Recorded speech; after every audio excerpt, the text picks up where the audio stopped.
Olá, meus amigos! Voltamos com a nossa leitura no Mergulho do Hiperespaço, de Moacir Uchoa. E hoje a gente está no capítulo 8, em que ele fala sobre uma visita inesperada a ambientes hiperespaciais. Ampliam-se os contatos.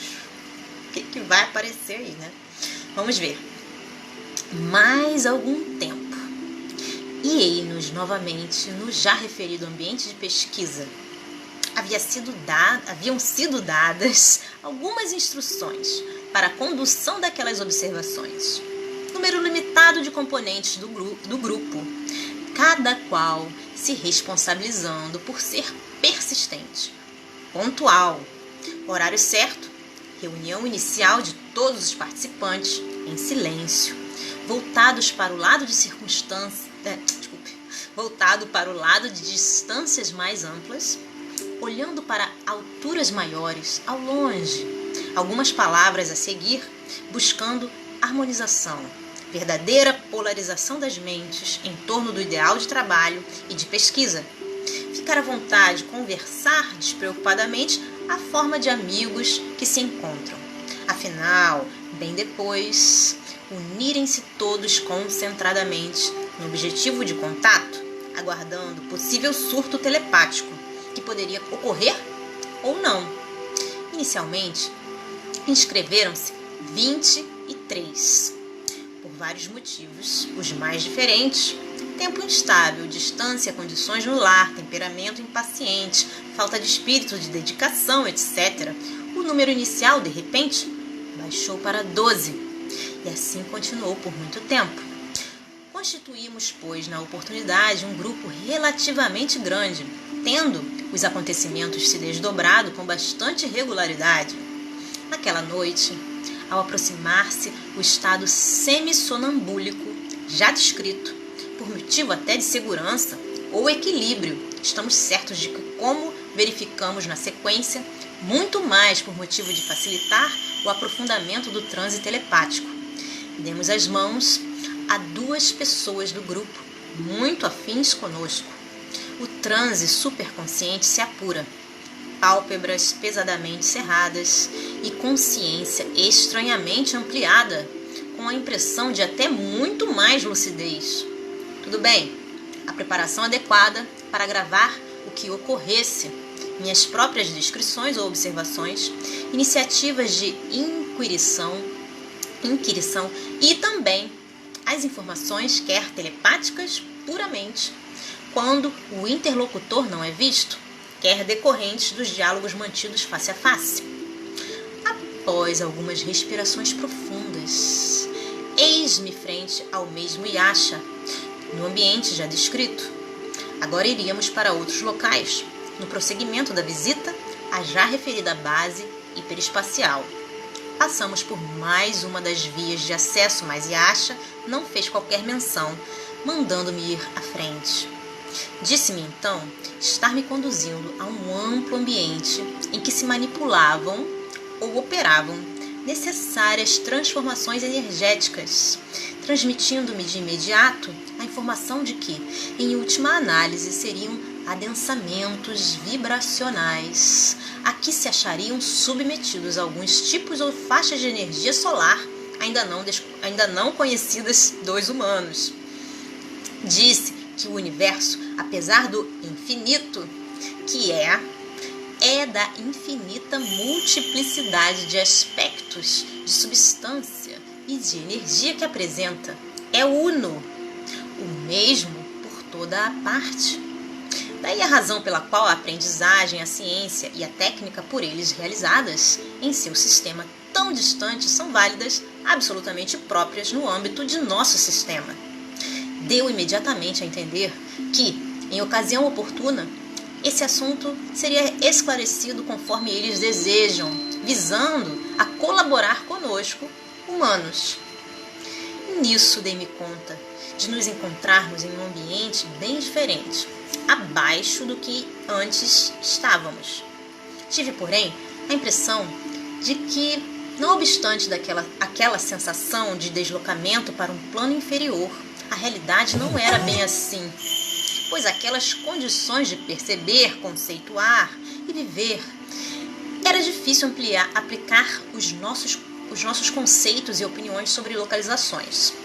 Pensei no caso naquele instante e senti-me um tanto embaraçado, havendo de deixar de lado, pelo menos provisoriamente, o procurar entender bem tudo aquilo.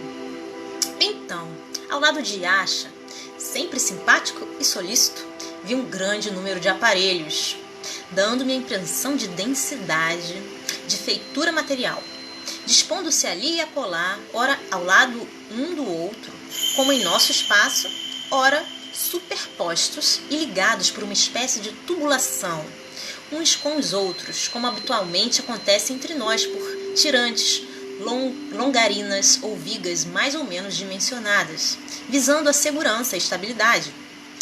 Era um sem fim à vista que, em primeiro plano, permitia a nitidez de contornos e a impressão já referida do material, do denso para pouco e pouco mais distante, verem-se aquelas formas se esbaterem progressivamente mais e mais definidas.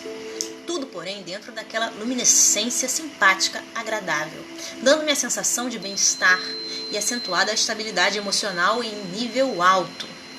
Distinguia formas esféricas e semi-esféricas, cilíndricas, cônicas, etc., com outras tantas de transição em que dominava a tronco cônica.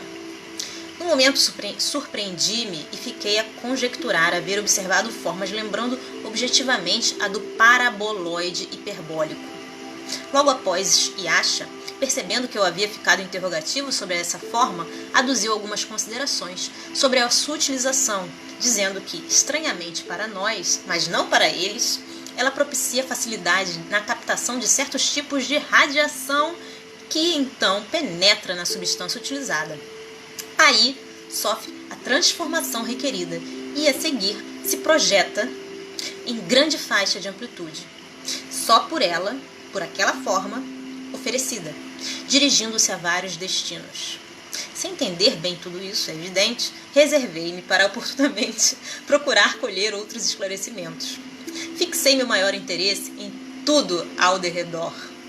A atenção foi despertada por uma aparelhagem mais próxima, ou melhor, sob a nitidez daquele tipo de visão em que se distinguia uma forma tronco-cônica invertida, abrindo-se sensivelmente para cima, sem que, porém, fosse bem percebido o bordo superior do objeto, que, como se apresentava, podia ser visto por dentro oco, através de suas paredes.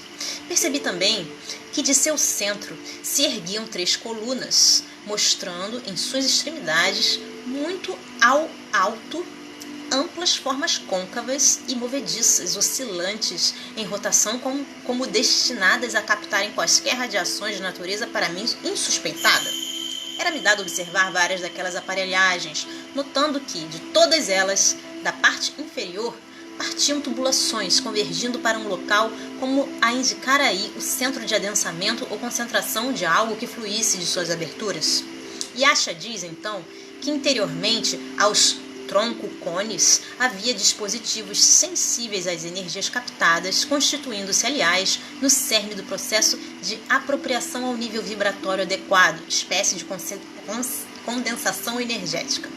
Aquele tipo de energia solar fluía e se acumulava em um imenso sistema de placas dispostas no referido centro, em gigantescos acumuladores, de onde se dirigia a utilização. Yasha ainda explica que aquele processo simples conduz à solução de parte do problema de propulsão dos objetos em seus deslocamentos nos vários ambientes que tenham a transpor, uma vez que outros processos, outros condicionamentos energéticos são utilizados. A minha curiosidade natural apenas foi respondido que a física hiperespacial, na verdade, está bastante além da nossa ciência atual, motivo pelo qual nos seria muito difícil, se não impossível, compreender nitidamente os processos técnicos utilizados, não só no que respeitava à acumulação energética observada, como também a outros processos igualmente operantes em que atuavam outras energias. Quando dos deslocamentos interestelares, ou mesmo nas atmosferas planetárias. Todavia, cumpria dizer que seria necessário ao homem penetrar o estudo da hiperfísica, em cujo âmbito haveria de estudar os campos energéticos vigentes no hiperespaço, os quais representariam, em última análise, como uma sutilização, um refinamento dos campos já em estudo e em relativo domínio da ciência humana, os campos gravitacional, eletromagnético e interatômico. Seria de grande necessidade, particularmente, ter condições de estudar em nível hiperespacial a luz nesse hiperespaço, em que ela se propaga não a 300 mil quilômetros por segundo, mas a trilhões e trilhões de quilômetros por segundo, ou melhor, anos-luz segundo do nosso espaço. A sua natureza eletromagnética aí se provaria, mas de um eletromagnetismo que corresponderia, nesse ambiente hiperfísico mais refinado, a um campo imensamente mais atuante, mais intenso que o existente, ou pode ser criado no espaço em que vivem os humanos e onde já bastante conhecem de suas propriedades e aplicações. Ainda me foi dito então que mais à frente iria receber certas informações mais amplas sobre esses assuntos, em complementação ao que estava agora conhecendo, mesmo superficialmente, sobre alguma forma de utilização de energia ambiental cósmico-solar, conforme indicado. Mesmo sem grandes explicações, naquela visita, dei-me conta de que, pelo menos para deslocamentos iniciais ou em ambientes mais densos, seria necessário certo tipo de abastecimento, pelo menos para algumas naves habitualmente utilizadas. Daí a razão para tudo aquilo que vira e que ele, Yasha, teve tanto interesse em mostrar. Nessa mesma oportunidade, encontrei-me em outra parte, onde apreciei 2 aparelhos de formato análogo, ostentando, porém, sensível diferença em colorido. Um, de aspecto metálico, a forma de alumínio, mais alongado e menos irradiante de luminosidade, e outro, mais bojudo, da tal cor castanho-rosa do primeiro que vira fisicamente, objetivo lembrando a forma de uma calota esférica, quase uma semisfera, discretamente achatada. Essa, porém, à vista bem mais iluminada. Aguardavam ali um tipo de abastecimento energético específico para certas operações em nosso espaço interplanetário, ou melhor, solar. Para tal, deveriam ser utilizados aparelhos de recepção energética de cada um deles, bem complexos, em seu bojo, sendo-me indicado que, mediante técnica especial, eles receberiam fluxos concentrados da energia acumulada no tal centro da superbase, ficando em condições de iniciarem e prosseguirem as suas operações, em que se deslocam de forma tão impressionante no que respeita à extraordinária velocidade, e aí domínio quase completo da inércia. É que a própria matéria de que são feitos os aparelhos descritos se impregna facilmente de vibrações energéticas, que assim atuam na raiz da própria substância, invertendo polaridades na estrutura interna dessa mesma substância, modificando então seu comportamento mecânico. A visita hiperespacial daquela noite encerrou-se, afinal, com um encontro, ou melhor, a apresentação aos comandantes de cada uma daquelas naves, de aspecto físico muito acentuadamente diferente. Deviam ser, e assim explica Yasha, de humanidades diferentes. Seriam os 3º e 4º tipos diferentes de seres humanoides que conheceria nessas estranhas aventuras, em contato com uma realidade em cujo fascínio me vi envolvido. Assim se mostraram. O da nave alongada e clara, era esguio, bastante elegante, cabelos discretamente alongados, sem cobertura, tez muito clara, sem apresentar barba, fisionomia simpática, como a irradiar boa vontade, desejo de comunicação, sociabilidade. Vestia roupa de tom azulado, um tanto frouxa, com largo cinto, lembrando um macacão de tecido suave, botas amarelas. Outro, de compleição atlética, mais baixo, de ombros muito amplos, fisionomia bastante fechada, irradiando uma energia um tanto agressiva. Barbas pretas densas, deixando apenas suspeitar cabelos pretos, de vez que usava cobertura bem ajustada à cabeça. Roupa muito colada ao corpo, lembrando túnica militar de uma coloração estranha, verde acinzentada. Apesar da aparência pouco cordial, irradiava impressão de dignidade, inspirando confiança e até certa simpatia. Esse encontro limitou-se a simples cumprimentos, deixando-me, porém, uma grata recordação.